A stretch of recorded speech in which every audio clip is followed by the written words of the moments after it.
Hello મિત્રો, કેમ છો તમે બધાય? આઈ હોપ તમે બધા મજામાં હશો. તો આજની આપણી રેસીપી છે ભરેલા કેપ્સિકમ મરચાંનું શાક બનાવીશું. તેના માટેના ઇન્ગ્રીડિયન્ટ્સ જોઈ લઈએ. તો અહીંયા મેં ઘરે બનાવેલું પનીર લીધેલું છે, 4 નંગ કેપ્સિકમ, 1 ગાજર અને તીખાસ માટે મેં મિરચી લીધેલી છે. આપણે કેપ્સિકમ ભરશું તેમાં તીખાસ માટે 1 નંગ ડુંગળીને મેં ચોપ કરી લીધી છે. 2 ટમેટા તેને પણ મેં ચોપ કરી લીધા છે. એકદમ ઝીણું કરી લેવાનું છે આપણે આને. કોથમરી લીધેલી છે.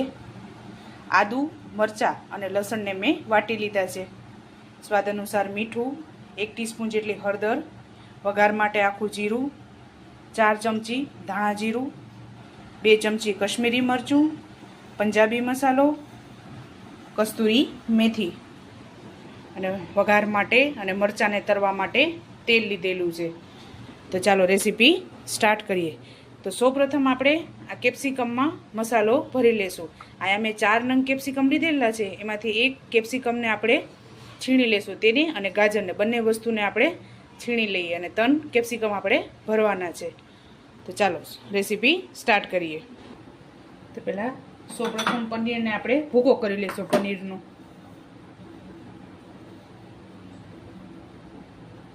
આપણે આ રીતે પનીરનો ભૂકો કરી લેશું. તમારે ખમણીને એડ કરવું હોય તો તમે ખમણીને પણ એડ કરી શકો. મેં તાજું જ લીધેલું છે, ઘરે બનાવેલું. તમારે ઘરે બનાવવું હોય તો તેની લિંક હું ડિસ્ક્રિપ્શન બોક્સમાં એડ કરી દઈશ. તમે તે રીતે બનાવી શકો છો. એકદમ સરસ સોફ્ટ બને છે પનીર અને તાજું પણ થાય છે પનીર. તો ચાલો હવે આ રીતે આપણે બધું પનીર ખમણી લેશું. તો આપણે આ રીતે બધું પનીર તૈયાર કરી લઈએ. ત્યારબાદ આપણે ગાજર અને 1 કેપ્સિકમને આપણે ખમણી લેશું. કેપ્સિકમનો આપણે ઉપરનો ભાગ અને અંદરના બી કાઢી લેવાના છે. તો આપણે આ બંને વસ્તુને ખમણીને તૈયાર કરી લઈએ.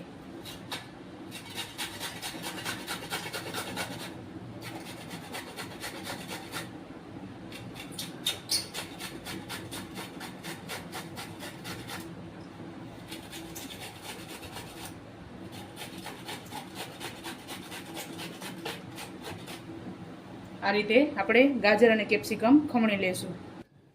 તો આપણે બધી વસ્તુ ખમણીને તૈયાર કરી લીધી છે. હવે આપણે આનો વઘાર કરીશું. તો અહીંયા આપણે એક પેનમાં ઘી એડ કરેલું છે. અહીંયા 1 ચમચી જેટલું આપણે ઘી એડ કરેલું છે. તો હવે આપણે મસાલાનો વઘાર કરી લેશું. કેપ્સિકમ એક એવી વસ્તુ છે જે ખાવામાં એકદમ મોરું લાગે છે, તો આપણે એને ચટપટો ટેસ્ટ આપવો જ પડે છે. તેના માટે મેં ઘી એડ કરેલું છે. તમારે બટર એડ કરવું હોય તો તમે બટરમાં પણ આનો વઘાર કરી શકો છો. તો આપણું ઘી ગરમ થઈ ગયું છે. તેમાં સૌપ્રથમ આપણે આદુ, મરચાં અને લસણની પેસ્ટ નાખીશું. આપણે અડધી આમાં નાખીશું, અડધી જ્યારે શાકનો વઘાર કરીશું તેમાં એડ કરીશું.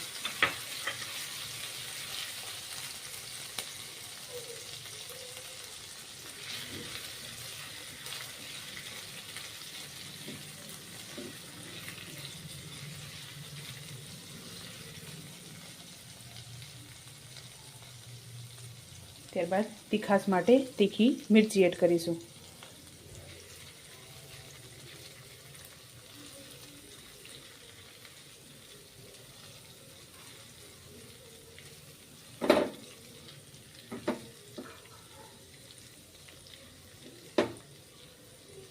આ રીતે વઘાર કરવાથી આપણે કેપ્સિકમ ખાય ત્યારે મોરું નથી લાગતું.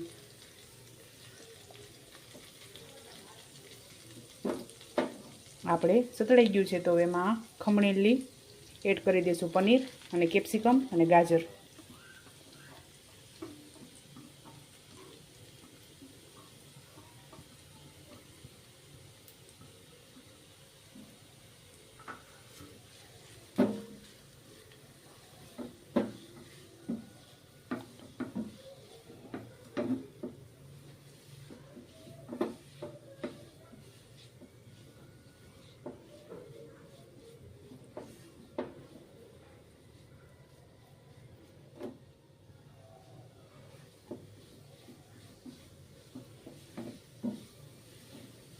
એક તો આ રીતે આપણે વઘાર કરીએ તો પનીરમાં, ગાજરમાં જે પાણીનું પ્રમાણ રહેલું હોય છે તે પણ બળી જાય છે આપણે આમાં.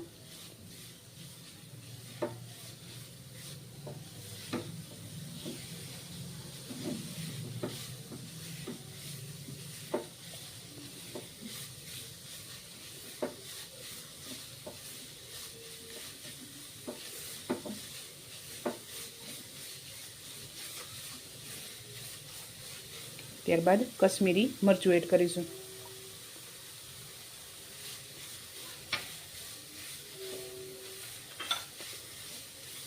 સ્વાદ અનુસાર મીઠું એડ કરીશું.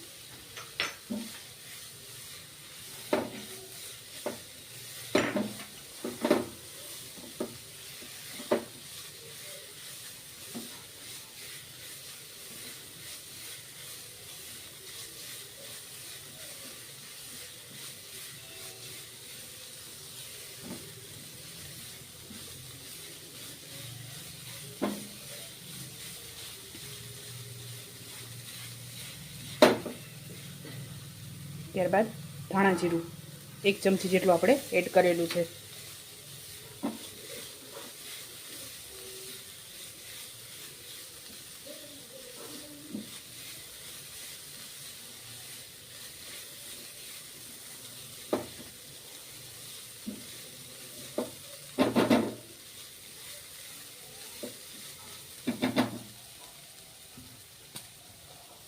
આપણો આ મસાલો રેડી થઈ ગયો છે. તો આપણે આને એક વાસણમાં ઠંડો કરી લેશું.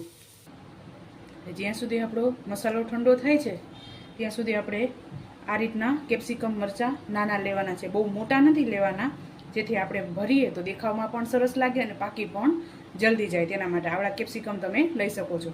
હવે આપણે આ ડીટીયાનો ભાગ અને અંદરના બી બંને વસ્તુ આપણે કાઢી લેશું.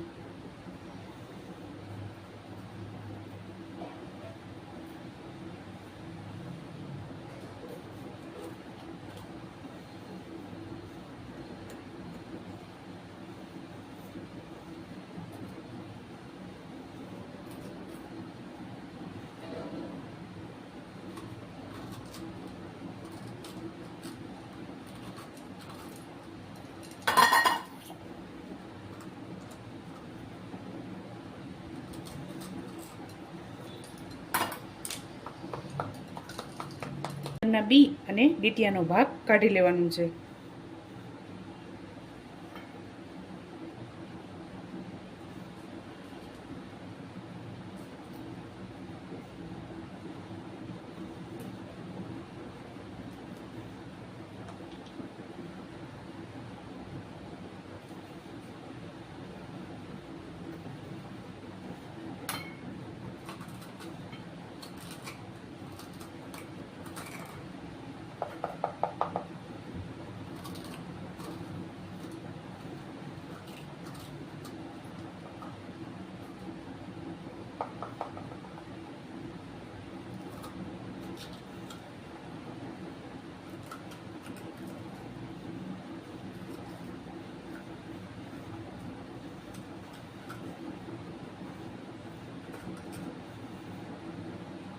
આ રીતે બધા મરચાં તૈયાર કરી લેશું. આપણે બધા કેપ્સિકમના ડીટી આ રીતે કાઢી લીધા છે અને મસાલો આપણો ઠંડો થઈ ગયો છે. તો હવે મરચાંને તળવા માટે આપણે અહીંયા તેલ ગરમ મૂકી દીધું છે. અહીંયા મોટા 4 ચમચા તેલ લીધેલું છે આપણે કેપ્સિકમને તળવા માટે. તો જ્યાં સુધી તેલ ગરમ થાય છે ત્યાં સુધી આપણે મસાલો ભરી લેશું.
આ રીતે આપણે એકદમ દાબી અને આને ભરી લેવાના છે.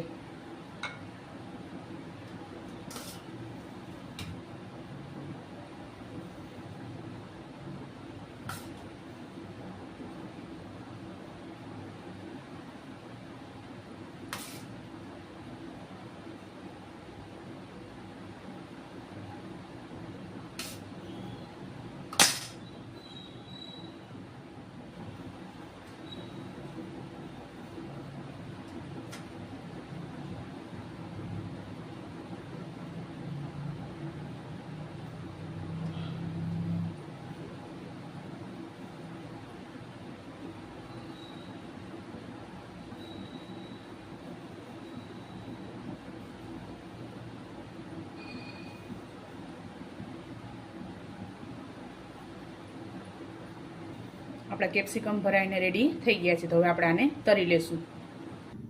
આપણું તેલ અહીંયા ગરમ થઈ ગયું છે. તો હવે આપણે કેપ્સિકમ એડ કરી દઈશું.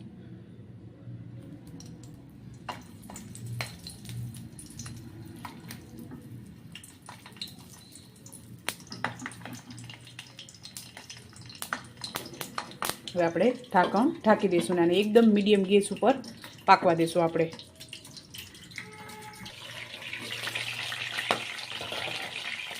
હવે આપણે આને બીજી સાઈડ ટર્ન કરી લઈશું.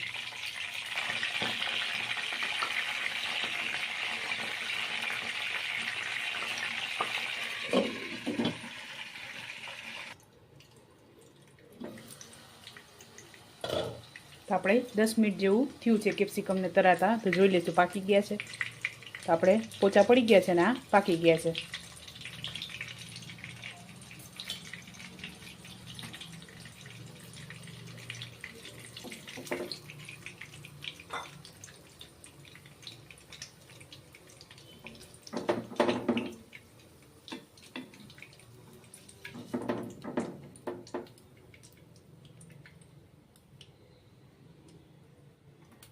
તો હવે આપણે આ જ તેલમાં વઘાર કરી લઈશું.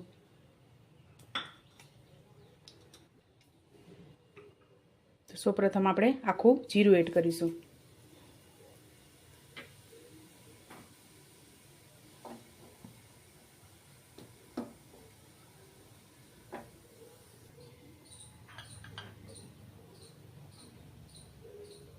ત્યારબાદ આપણે 3G પેસ્ટ એડ કરીશું.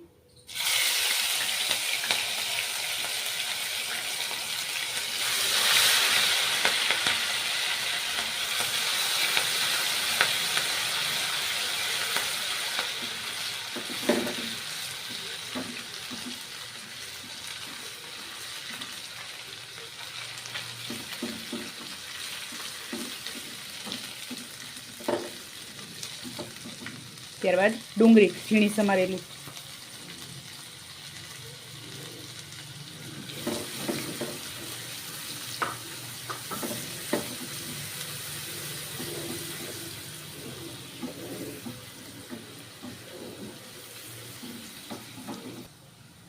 ડુંગળી આપણી પોચી પડે ત્યારબાદ ટમેટા એડ કરી દઈશું.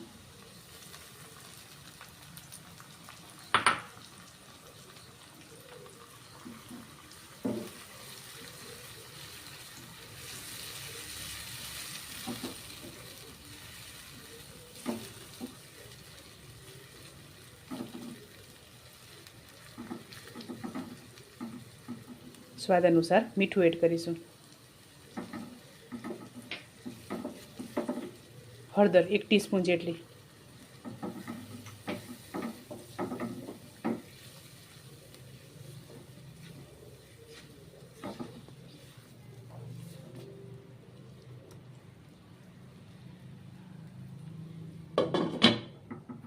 બે મિનિટ આપણે ટમેટાને પાકવા દેશું.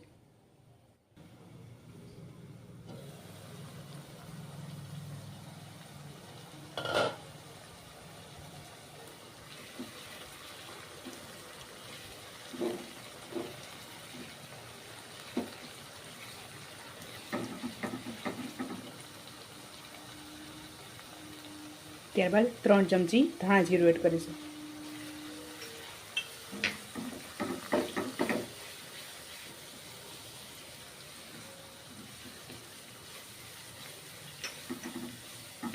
ત્યારબાદ પંજાબી ગરમ મસાલો એડ કરીશું.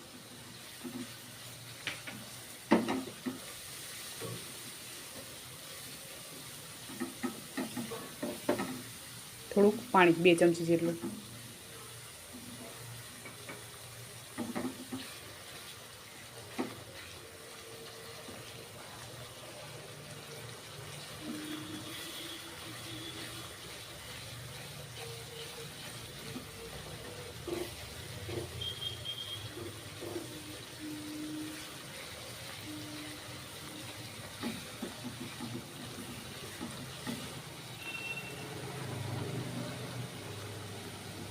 બે મિનિટ પાકવા દેશું.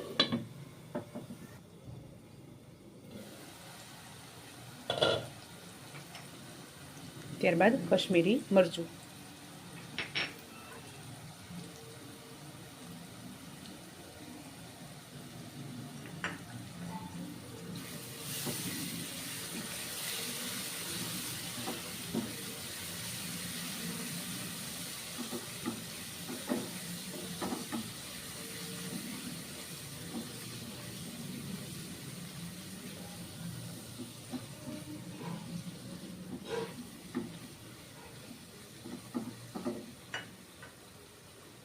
ત્યારબાદ કસૂરી મેથી એડ કરીશું.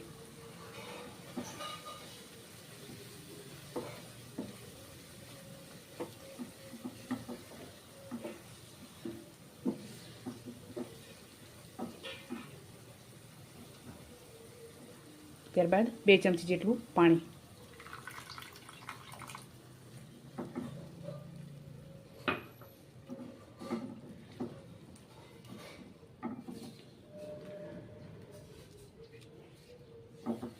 તમારે આ ગ્રેવી પાણીની કરવી હોય તો તમે પાણી પણ એડ કરી શકો છો અને દહીં પણ એડ કરી શકો છો, પણ મેં ટમેટા વધારે નાખેલા છે એટલે મેં દહીં નાખેલું નથી આમાં. તો હવે આપણે આને ઉકળવા દઈશું. ત્યારબાદ કેપ્સિકમ એડ કરીશું.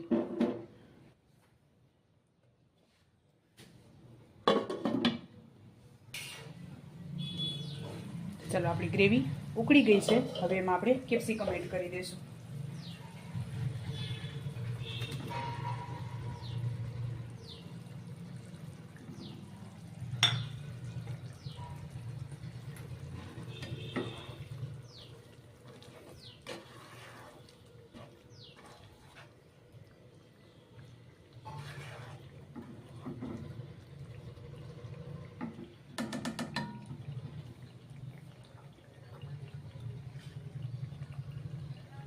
ત્યારબાદ ધાણા એડ કરીશું. તો ચાલો, તૈયાર છે આપણું ભરેલા કેપ્સિકમ મરચાંનું શાક. તમે પણ આ જ રીતે બનાવજો અને મને યાદ કરજો. મારા વિડીયોને લાઈક, શેર અને સબસ્ક્રાઈબ કરવાનું ભૂલતા નહીં. તો ચાલો મળીએ નેક્સ્ટ વિડીયો.